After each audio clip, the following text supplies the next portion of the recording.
What is going on, soccer card fiends? Hopefully, you guys are having a wonderful day. And today, we're here to talk about two uncomfortable truths within the soccer card hobby.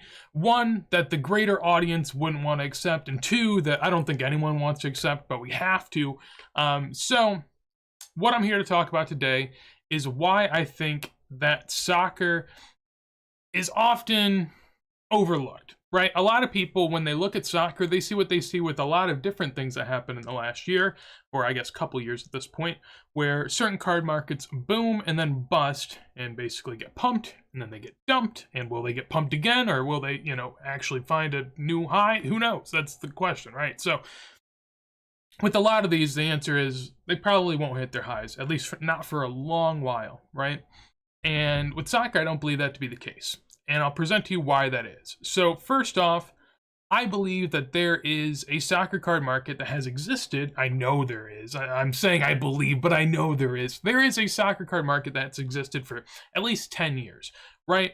Which then takes me into number two, which is a lot of people in the soccer card hobby, or I guess in the card hobby in general, are terrified of NFTs, digital collectibles, and basically anything that's not regular cardboard, right? But that's what made soccer cards. FIFA Ultimate Team cards. If you don't know what I'm talking about, there you go. I'll say it. FIFA Ultimate Team cards, I don't know why. Well, I guess people probably don't look at them because they don't understand it, right? I think a lot of older people in the hobby, they look at soccer and they think, it's a market that was never touched, suddenly boomed, and now it's going to go bust, right? Because no one cares. But the thing is, people do care. They just weren't here. They were somewhere else. So let's go talk about that, dig into some of the info. So what I didn't explain that I will real quick before we get into it. If you don't know what I'm talking about, Ultimate Team is a game mode on every sports game, basically, that's worth its salt, where you go on there, you buy packs, you rip the packs, you get players out of the pack, you build a team, and thus it's kind of like collecting, except you're building a team. It does have functionality in the sense that you get to use the players, right? But at the same time, you are sort of collecting, because if you have the financial capabilities to do so, you'll prefer to have certain players that you like over other players that you don't. For example, if you're a Lionel Messi fan, you're probably going to buy Messi rather than Ronaldo if you get the coins to do so. Same thing for me with USMNT. I love them, so if I can get good USMNT cards in my team on FIFA, I will make it happen. So while it is more utility, there is some collecting that does go on there for sure. So over here we have Google Trends, really easy to understand basically how much stuff is getting Googled. And right here we have FIFA 15, Madden 15, and NBA 2K15. Main things of note here, when you look at the graph, I mean, obviously it's just 1 year, so it's gonna spike and then drop. But FIFA in here is the blue one. And FIFA holds on really strong throughout the year. It basically releases at the same time everything else does, has a huge peak, and then holds on the best throughout the year. Probably because FIFA has the longest, season, I guess, in the sense that soccer's almost getting played all the time. So it does help, but that shows, a nice player base throughout the entire year. And something I didn't mention yet that is very important for this graph, this is just the United States. So within the United States, as far as people that were playing Ultimate Team game modes, FIFA was basically the highest on average throughout the year, which in a country where soccer isn't even that popular tells you a lot, right? Now, if we go on over to 22, FIFA, Madden, 2K22, you can see basically the same thing reenacted again. FIFA didn't get as high this time. I think FIFA was kind of in its peak in 2015, which is what I showed before, so I think that that's why it was a little different. But still, FIFA holds up really good, and this is just in the United States. So in terms of what I think sparked a lot of this boom in sports cards, I don't know if many people look at it the way I do, but I think Ultimate Team was a huge, huge, huge reason. It's basically two things culminating, in my opinion. It was Ultimate Team game modes and kids collecting cards back when they were young, right? So basically, Pokemon, Magic, Yu-Gi-Oh! Plus Ultimate Team equals what we got, right? I think that's what did it, and I think that's what really sparked it all, and I think that's what will fuel it going into the future. So that's why I think it's so important that just looking at the United States, we can see that soccer is basically as popular as everything else just in the US, which then, if you want to go to worldwide, here I have FUT and MUT. It's basically FIFA Ultimate Team, Madden Ultimate Team. I didn't have 2K because I don't know what people would have picked as far as their search term, but you can imagine it would be close to what Madden is, considering they had pretty similar charts before. So as we can see, just, sitting up here, FIFA does dominate it, right? So this is worldwide. And then going into, really the YouTuber era for FIFA and all that, you can see that it just reached entirely different levels worldwide.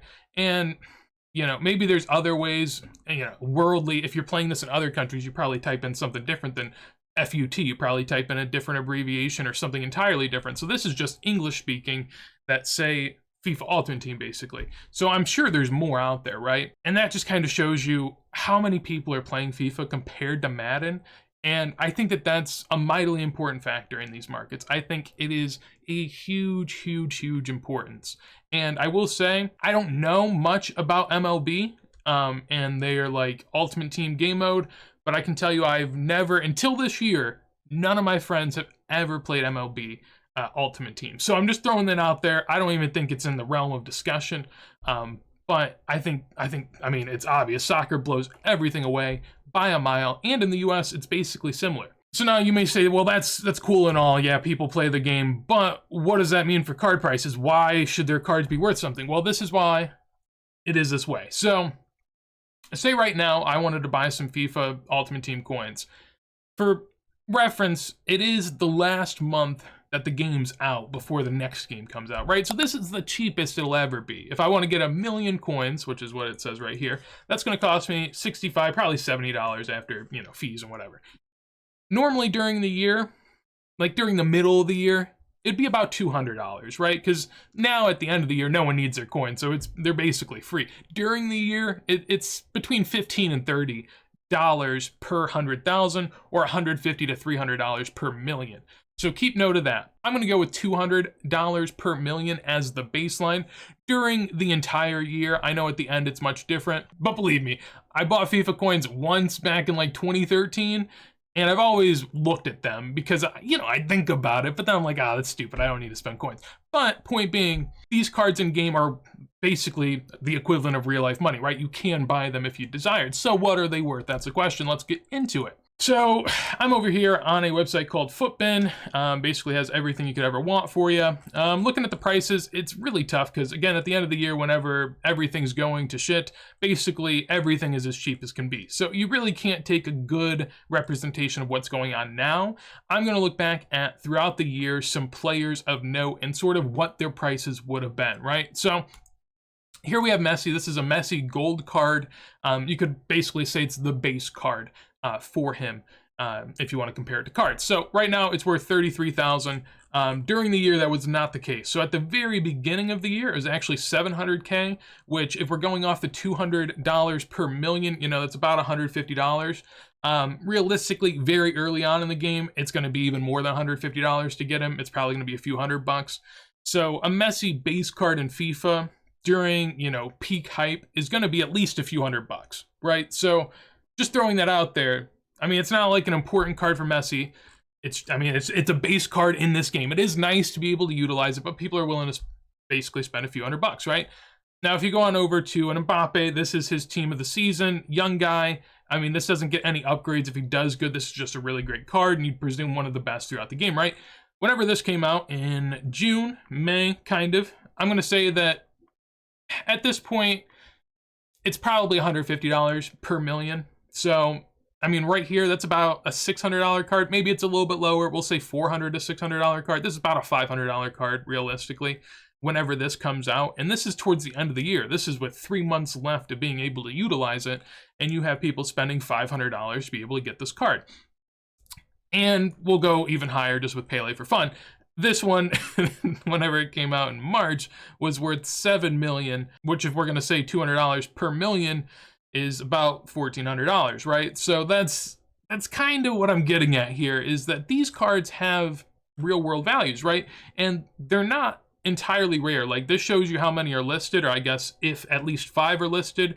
And on PlayStation, there's only 4. On Xbox, there's more than 5. And on PC, there's more than 5. So it's not like they're incredibly rare to the point at which they have to be worth thousands. Like, there are a lot out there, but people still pay a good amount for them. The same thing goes with all these players. And honestly, it gets a little crazy when you go and look at basically all the cards there are in game and just look at the price tags. I mean, right now, sure, 2 million's only $130, but you just scroll down, there's all these high rated players. There's so many people that have thrown their money away into squad squad building challenges, which if you don't know what that is, it's basically where you just throw away players to get a cool player, but you never really see the money basically.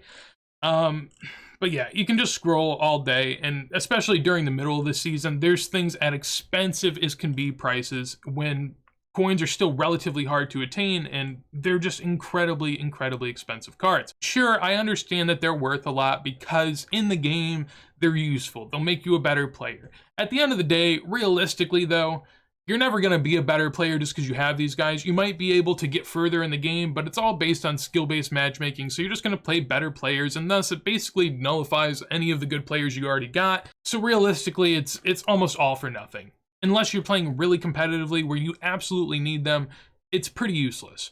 And people are willing to spend hundreds, sometimes, many hundreds, sometimes thousands on this game, and this is why I think that them transferring over to cards isn't that crazy, right? Because if people are willing to spend, a few $100 on a player, if they're willing to spend 500, 1,000, a few $1,000 on a player, right? And they get this player for 1 year. If you do that 5 years, 10 years, 20 years, that's a ton of money that you'll be spending over that time.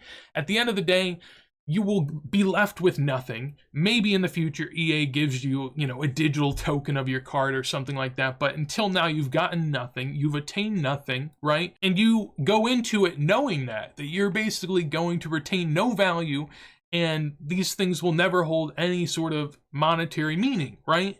And so everything's against you, which is why if you then were in FIFA and found out about real life cards, it's such an easy switch, right? Because if you're spending all that money or just good amounts of money or just a little bit of money on something you're never going to be able to actually have, at the end of the year it's gone, it doesn't really help you that much, you're going to make the switch, right? And I feel like this is what a lot of people are doing. I did mention this earlier, but I feel like it's important to also note with Messi, for instance, he's not just a few $100s in the game. He's at some point in time a few $100s, but realistically throughout the season he has tons of cards released that upon release are all worth an absolute boatload.